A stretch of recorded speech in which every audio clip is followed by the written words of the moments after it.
Hi, this is Scott Garibay, and today I want to talk about what is the value that Dungeons and Dragons is giving to people that is making people respond to Dungeons and Dragons the way it is. So Dungeons and Dragons it's really coming up, like it's hitting this amazing stride where it's really reaching speed. It is in Dungeons and Dragons is in direct competition right now with two of the biggest intellectual properties in the world. Harry Potter has fallen off. Nobody cares about Harry Potter anymore. Which is sad because it's an amazing IP, but J.K. Rowling succeeded in ruining it. Okay, thanks. Because like the last trilogy, literally, I don't think anybody watched them. I drug myself through them. It was absolutely horrible. But like, Vox Machina. That's a Dungeons and Dragons show.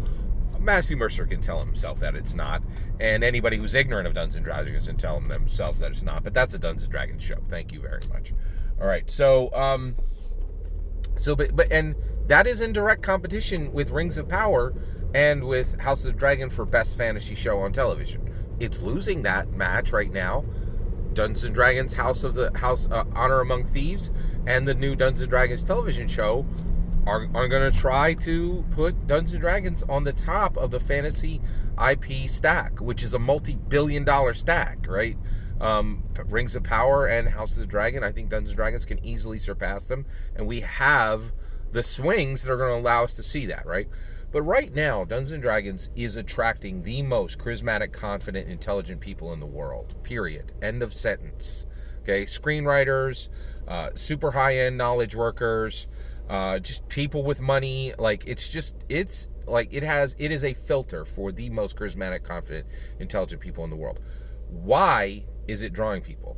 Well, if you go right or go left, you'll hit some sad sack D&D commentator who is floating through the world, accepting whatever corporate, nonsense has been served up to them and not thinking about it and thinking very shallowly about Dungeons and Dragons. And they'll say, oh, it's because it's fun. It's because it's fun. No. Dungeons and Dragons has a very incredibly unique, incredibly valuable cultural treasure that is serving up to everybody who is seriously engaging with it. Okay. Now the reality is there are some people who don't understand what Dungeons and Dragons is, think it's a fun engine, right, and just kind of flap around and present games and waste people's time. That is happening. I wish I could deny that, but it 100% is. That's exactly what's happening with many people who are using Dungeons and Dragons. I think that Dungeons and Dragons is a human improvement engine created by Gary Gygax in 1974. That's my humble opinion, right? I understand most people don't even recognize that. So why are they staying? And why is Dungeons and Dragons how has it created this incredibly unique draw, right? Well, I'll tell you. Joy and answers. Dungeons and Dragons is supplying joy and answers. So, why do I use that word joy? First of all, the word happy. Words have become filters. Anybody who you hear use the word happy will never be such. Okay? Happiness is a word of fools. Right? People are like, I would like to be happy. What they're saying is, I'm a fool who will never be happy. Right? The reality is, joy is this rich thing that is elusive and valuable, and you can only get it by not pursuing it, right? Happiness is just a filter for saying, I don't know much and you should ignore everything else I say.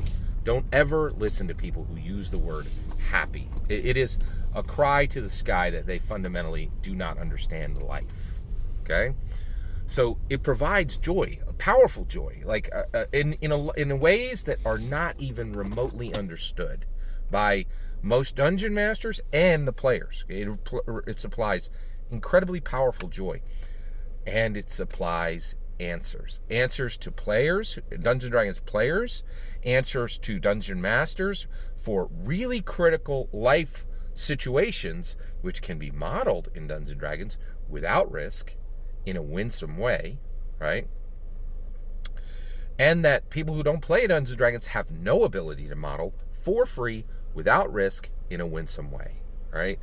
And even if you don't believe Dungeons and Dragons is a human improvement engine, if you don't see that it can clearly be used as a life simulator, then I can't help you anymore. It's clear as day, right?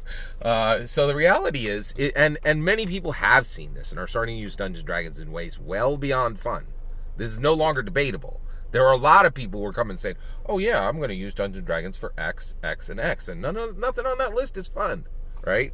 Right. So I'm not the only person saying D&D is not for fun anymore, which is great. Thank goodness, right? And so the other one is answers. So you can get answers. And you can get answers about situations in life. You can get answers about yourself. You can get answers about the people next to you, right? You can get answers about history. You can get answers about social interaction. You can get answers about exploration. You can get answers about combating the deficiencies in yourself. You can get answers, tons of answers that are incredibly valuable, right? And what I find really fascinating, right, is I just had a conversation on Twitter. You can go over to my Twitter and take a look at my tweets on this.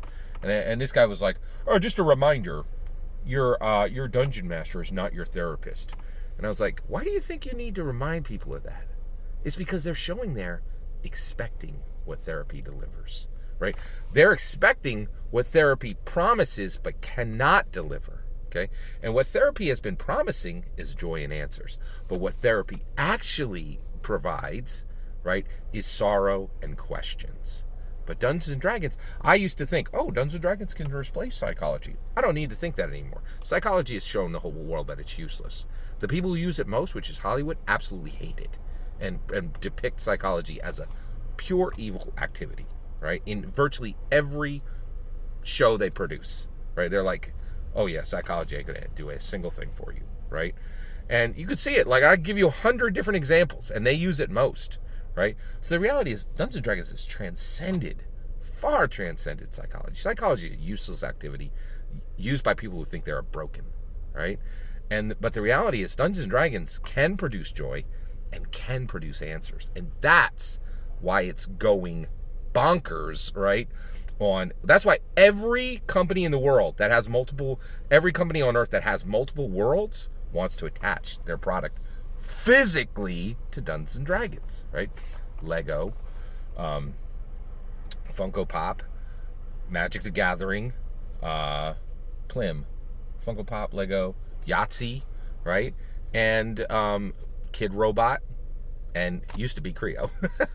All that's my humble opinion. I'm eager to hear yours. Let me know in the comments below. Please consider liking and subscribing, and have a wonderful millennium.